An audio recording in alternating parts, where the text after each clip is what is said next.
আসসালামু আলাইকুম প্রিয় দর্শক, গতকাল 5 আগস্ট দিল্লিতে foreign correspondents club of south Asia FFC south Asia তাদের আয়োজনে যে অনুষ্ঠানে সাংবাদিকদের বিভিন্ন প্রশ্নের জবাব দিয়েছেন সাবেক প্রধানমন্ত্রী শেখ হাসিনা, সেই অনুষ্ঠান হতে দেওয়ার ব্যাপারে বাংলাদেশের পররাষ্ট্র মন্ত্রণালয় একটা বিবৃতি দিয়েছে, প্রেস রিলিজ দিয়েছে, বেশ বড় প্রেস রিলিজ।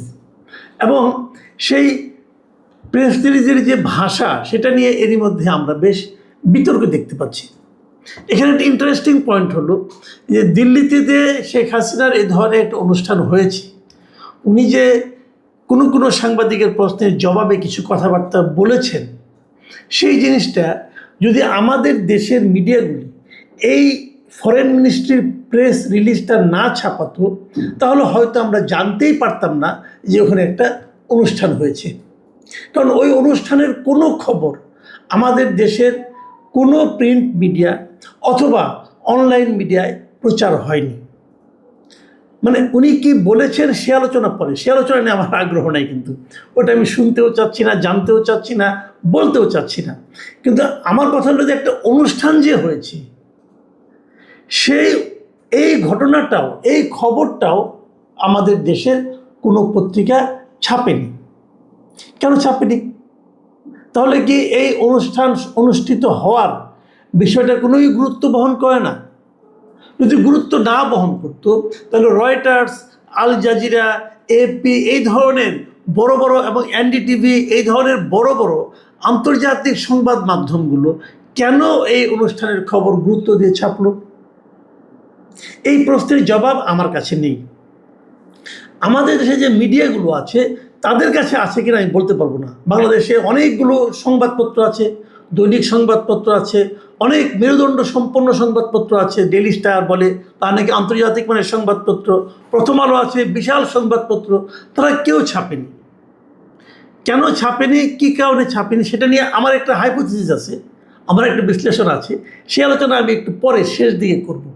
তার আগে বরং আমরা একটু জানতে চাইব যে পররাষ্ট্র মন্ত্রণালয় গতকালকে যে তীব্র প্রতিবাদ জানিয়েছে এই ঘটনার, মানে ঘটনার কোনটা, ওখানে এই ধরনের একটা অনুষ্ঠান হতে দেওয়া, এই ঘটনার তারা যে তীব্র প্রতিবাদ জানিয়েছে, সেই প্রতিবাদের যে ভাষা সেটা নিয়ে আবার দেখলাম যে আমাদের বেশ কিছুজন কূটনৈতিক সাংবাদিক, মানে কূটনৈতিক রিপোর্টার যারা ছিলেন, একসময় এই বিটে কাজ করতেন তারা, এবং বেশ কিছু অবসরপ্রাপ্ত কূটনীতিক, তারাও কিছু কিছু মন্তব্য করেছেন। বলা বাহুল্য এই মন্তব্যগুলো খুব পজিটিভ না। আপনারা যদি নিজেরাও সেই প্রেস লিস্টটা পড়েন, আমি এখানে দিয়ে দিচ্ছি, আপনারা দেখতে পারবেন। যদি সেই প্রেস লিস্টটা, বড় প্রেস লিস্টটা পড়েন, পাবেন আপনি পররাষ্ট্র মন্ত্রণালয়ের ওয়েবসাইটে গেলেও পাবেন। সে এবং ইন্টারেস্টিং আরেকটা দিক হলো, পররাষ্ট্রমন্ত্রীর ওয়েবসাইটে দেখা গেছে এই বিবৃতিটা, মানে এই প্রেস রিলিজটা আমি যখন দেখেছি তখন পর্যন্ত 7 বার এডিট করা হয়েছে। এরপরে নাকি শুনলাম যে আরও 2-1 বার এডিট করা হয়েছে। আর একবার দিয়েছে, পরে ভেবেছে একটু চেঞ্জ করতে হবে, আবার এডিট করে আবার দিয়েছে, এরকমভাবে তারা একাধিকবার চেঞ্জ করেছে। আমি সর্বশেষ যেটা পেয়েছি সেটারও যে ভাষা, আমার কাছে এই ভাষাগুলি কূটনীতি সুলভ ভাষা বলে মনে হয়নি। এ ব্যাপারে একসময় আপনাদের খুব পরিচিত একজন মানে সাংবাদিকের কথা বলি, মিস্টার আনিস আলমগীর, উনি ওনার ফেসবুক পেজে এই পোস্ট নিয়ে, মানে এই নিয়ে, সংবাদ বিবৃতি নিয়ে, মানে প্রেস রিলিজ নিয়ে একটা পোস্ট দিয়েছেন, বেশ বড় পোস্ট। আমি পুরোটা পড়বো না, আমি ওখান থেকে কয়েকটা জায়গা আপনাদেরকে একটু বলতে চাই উনি কী লিখেছেন। উনি এক জায়গায় লিখেছেন যে আমরা প্রায় ভুলে যাই যে একটি দেশের পররাষ্ট্র মন্ত্রণালয় যখন আন্তর্জাতিক সম্প্রদায়ের উদ্দেশ্যে বা প্রতিবেশী দেশের সাথে যোগাযোগের জন্য অফিসিয়াল স্টেটমেন্ট দেয়, তখন সেটির ভাষা হওয়া উচিত অত্যন্ত পরিপক্ক, আইনি ভিত্তিপ্রসূত ও প্রাতিষ্ঠানিক। অথচ এই বিজ্ঞপ্তিতে যে ধরনের শব্দ চয়ন করা হয়েছে, বেশ কয়েকটা শব্দ উল্লেখ করেছেন, তা কূটনৈতিক প্রোটোকল বা ডিপ্লোম্যাটিক ল্যাঙ্গুয়েজের মানের সাথে একেবারেই বেমানান। এটি কোনো রাষ্ট্রীয় দলিলের চেয়ে রাজপথের রাজনৈতিক বক্তৃতার মতো বেশি শোনায়। দেখুন, আমি এটা পড়ছি এই কারণে যে আমি কিন্তু ওই বিবৃতিটা দেখেছি, এবং ওই বিবৃতি দেখে আমার মনে হয় কিছু প্রশ্ন এসেছে। বাট আমার কাছে মনে হয়েছে যে আনিস আলমগীরের কথাগুলি অত্যন্ত গোছানো, এই গোছানো বলে আমি আপনাদেরকে এগুলো শেয়ার করলাম। এখন তিনি আবার আরেকটা কথা বলেছেন, সেই কথাটা হলো গিয়ে এইটা যে স্বভাবতই প্রশ্ন ওঠে, পররাষ্ট্র মন্ত্রণালয়ের কাজ কি কোনো পলিটিক্যাল প্রেস ক্লাবের মতো বিবৃতি দেওয়া, নাকি আন্তর্জাতিক অঙ্গনে ঠান্ডা মাথায় পেশাদারিত্বের সঙ্গে দেশের স্বার্থ রক্ষা করা। দেখুন, এই প্রেস রিলিজে অনেক কথাই আছে, যেমন এই যে সংবাদ সম্মেলন যে হতে দেওয়া হয়েছে ভারতে, এটাই নাকি বাংলাদেশের সার্বভৌমত্বের উপর আঘাত, এই ধরনের কথাও এই প্রেস রিলিজে বলা হয়েছে। আমার কাছে এগুলো খুব বিস্ময়কর মনে হয়েছে। বিস্ময়কর মনে হচ্ছে এই কারণে, দেখুন, আমাদের দেশ থেকে অনেকটা বিতাড়িত একজন ব্যক্তি অন্য দেশে আশ্রয়ে আছেন, সেখানে বসে যদি উনি কোনো কথা বলেন, তো সেটা আমাদের সার্বভৌমত্বের উপর আঘাত কী করে হবে? এটা আমার কাছে আমার বুঝে আসে না। আমাদের সার্বভৌমত্ব কি এতই ঠুনকো যে উনি ওখানে কি বললেন না বললেন তাতে আমরা আঘাতপ্রাপ্ত হয়ে গেলাম? আমাদের পররাষ্ট্র মন্ত্রণালয়ের পেশাদারিত্ব কি এই পর্যায়ে যে এটা আবার প্রেস রিলিজ দিতে হবে? আপনি যদি মনে করতেন যে এরকম বিষয়টা হয়েছে, তো এটাতে একটা আপনার নোট ভারবার বলতে একটা কথা আছে, আপনি তাদেরকে ডেকে বলতে পারতেন। তো ডেকে না বলে আপনি যখন প্রেস রিলিজ দিলেন, তখন সেটা কিন্তু সারা দুনিয়া জেনে গেল। সারা দুনিয়া জেনে গেল যে ওদের সঙ্গে আপনার কূটনৈতিক সম্পর্কটা আপনি কোন পর্যায়ে নিতে চাচ্ছেন। এটা কতটুকু ভালো হলো, এটা কিন্তু আমরা বুঝতে পারলাম না। ইন্টারেস্টিং পয়েন্ট হলো, এই প্রেস রিলিজ দেখেই কিন্তু আমাদের দেশের সবগুলো পত্রপত্রিকা নিউজ করেছে, কেউ কেউ করেছে, প্রায় সবাই করেছে। এবং এই নিউজটা পড়েই আমাদের পাঠকরা জানতে পারলো যে দিল্লিতে কিছু একটা ঘটেছে। কিন্তু আমি যারা নাকি এই সমস্ত মিডিয়ার মালিক অথবা মিডিয়া চালান, সেটা টেলিভিশন হোক আর পত্রিকা হোক, তাদের যারা কর্মকর্তা আছেন, তাদের যারা নীতি নির্ধারক আছেন, তাদের কাছে আমার সবিনয় প্রশ্ন, ভাই, আপনাদের কি মনে হয় এই যে আপনারা কতটুকু বললেন, কিভাবে বললেন, কার বরাত দিয়ে বললেন, তার জন্য পাঠকরা বসেছিল, তার জন্য আগ্রহী লোকরা বসেছিল?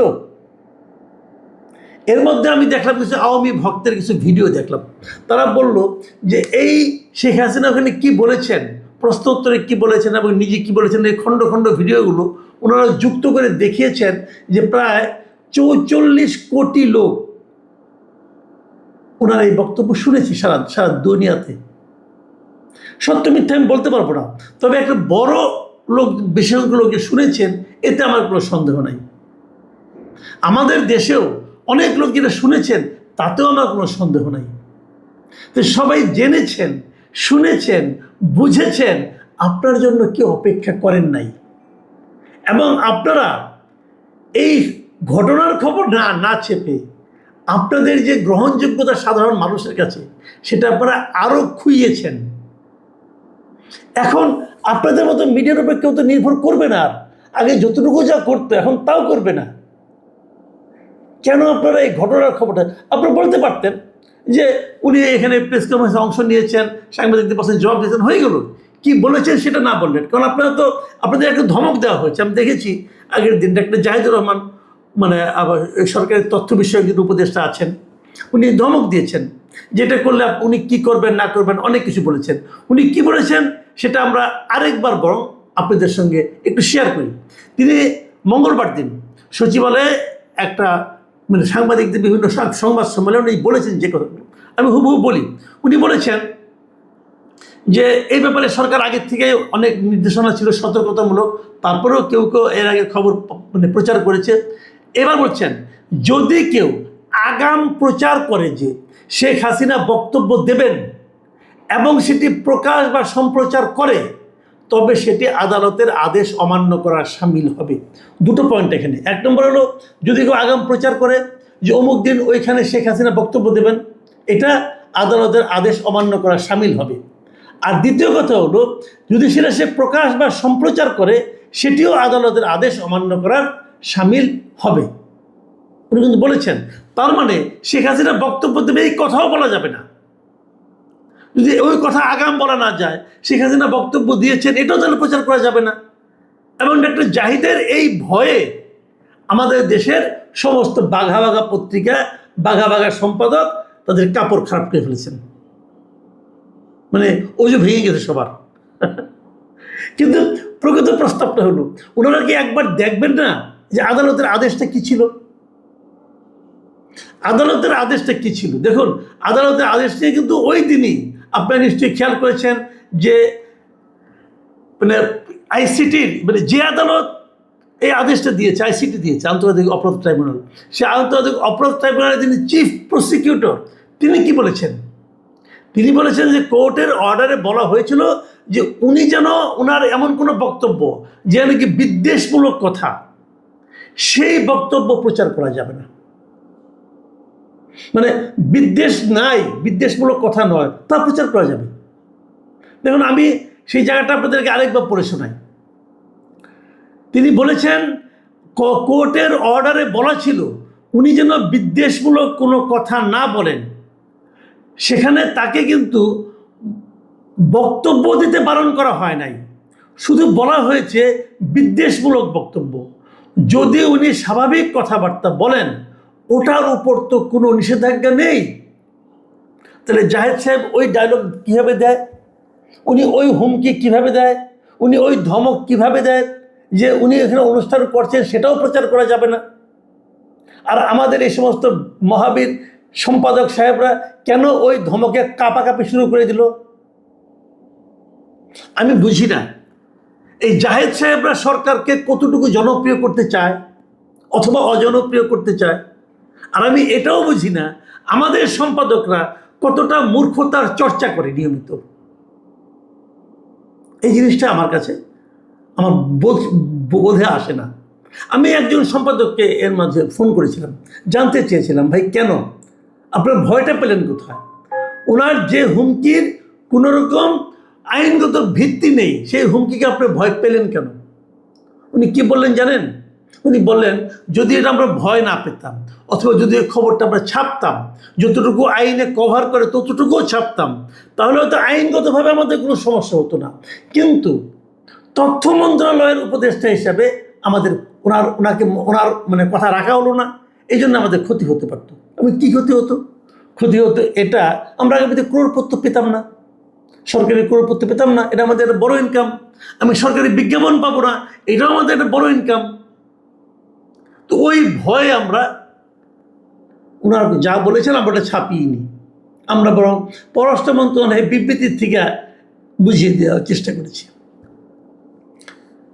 আমরা সব সময় বলি যে মুক্ত গণমাধ্যম, এই হলো আমাদের দেশের তারেক রহমানের সরকারের আমলে গণমাধ্যমের অবস্থা, এবং মাননীয় প্রধানমন্ত্রীর তথ্য বিষয়ক উপদেষ্টার বিশ্লেষণ যে কিভাবে গণমাধ্যমকে আরও উন্মুক্ত করা যায়, এবং সেক্ষেত্রে ওনার নির্দেশনা। এই ভদ্রলোক একদিনও সাংবাদিকতা করেননি, একদিনও বিএনপি করেননি, কিন্তু উনি এখন বিএনপি এবং গণমাধ্যম তার মাঝখানে ঝামেলা পাকাচ্ছেন। এটাই হলো ওনার ব্যাপারে আমার মূল্যায়ন। আমরা খুব অদ্ভুত একটা দেশে বাস করি, আমরা খুব অদ্ভুত একটা বাস্তবতার মধ্যে বাস করি। এখানে সত্য কথা বলার লোক নাই মনে হয়, শীত দ্বারা সোজা করে কথা বলার লোক ধীরে ধীরে কমে যাচ্ছে। আইনের কথাটা বলেন, আইন কি বলে সেটা বলেন, জুজুর ভয়ে এত কাঁপাকাঁপি কেন করেন? আর করে আপনার লাভটা কি হচ্ছে? দেশের মানুষ কি সংবাদ পাচ্ছে না? আপনারা কি সময়টাকে ভুলে গেছেন, এই যুগটাকে ভুলে গেছেন, এই আন্তর্জাতিক যে ব্যবস্থা সেটাকে ভুলে যাচ্ছেন? সবাই তো সব খবর পেয়ে যাচ্ছে, বিবিসি পেয়ে যাচ্ছে, বিবিসিতে ভিডিও পেয়ে যাচ্ছে। আমি নিজেই তো বিবিসির 2টো ভিডিও ওদের সংবাদ দেখেছি, আমি দেখলাম তো। তাহলে কেউ কি আর সংবাদ থেকে বঞ্চিত থাকছে? মাঝখান দিয়ে খড়গ চালানো হচ্ছে আমাদের মিডিয়াগুলোর উপর, ক্ষতিগ্রস্ত করা হচ্ছে আমাদের মিডিয়াগুলোকে, এবং মিডিয়ার দর্শক শ্রোতা পাঠক সব কমে যাচ্ছে আস্তে আস্তে। তারপরে একসাথে বলবে মিডিয়াগুলি কেন চলে না? কি ব্যাখ্যা দেবেন দেন আপনারা? প্রিয় দর্শক, আমি এটা নিয়ে আর কথা বলতে আপাতত চাচ্ছি না, পরবর্তীতে নিশ্চয়ই আবারও বলবো। সবাই ভালো থাকবেন, এখন এ পর্যন্তই। আল্লাহ হাফেজ।